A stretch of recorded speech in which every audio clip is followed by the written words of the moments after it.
أعوذ بالله من الشيطان الرجيم بسم الله الرحمن الرحيم وصلى الله على نبينا محمد وعلى آله وصحبه أجمعين وبعد السلام عليكم ورحمة الله تعالى وبركاته كل سنانا شعيب إبراهيم أكرمي wanda yake gabatar da shirye-shirye a wannan kafa ta Tilawa Online TV.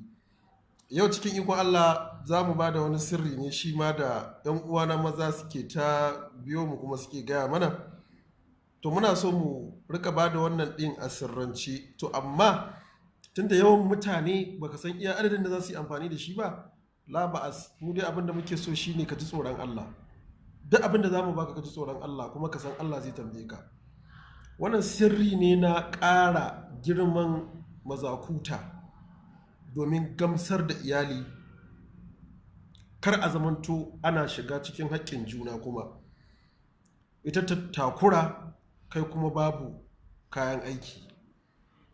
To dukkan mai fama ga ƙanƙancin mazakuta in yana son ta ƙara ƙarfi yadda zai rika gamsar da iyalinsa ta sunna, to ga wani sirri.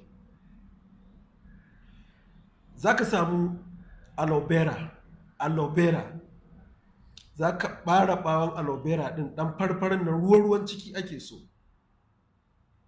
In ka ɗan bubbuga shi ka ɗan caccaka shi ruwa, sai ka kawo zuma ka zuba a ciki, sai ka kawo man zaitun sai ka zuba a ciki, sai ka juya shi.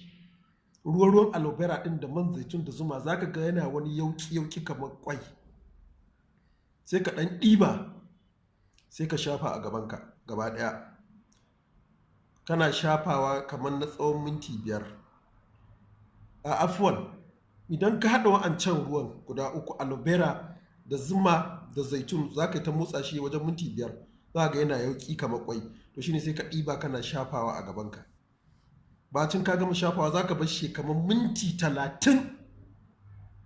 So in yi minti 30 sai ka samu ɗan ruwan ɗumi sai ka wanke gabanka da shi. Dan uwa, ka ci gaba da yin wannan kai kamar sati 2 akalla kana yi, bi iznillahi rabbi za ka bani labari. Amma muna ƙara jan kunni, duk abin da muka ba ku ji tsoron Allah, ku tafiyar da wannan abin ta hanyar sunnan manzon Allah sallallahu alaihi wasallam. Idan ka tafi da shi ta wata hanya, wannan kuma wal amru ilaika. Da fatan za ku yi subscribe, ku yi sharing kuma ku yi comment. Muna muku fatan alkhairi.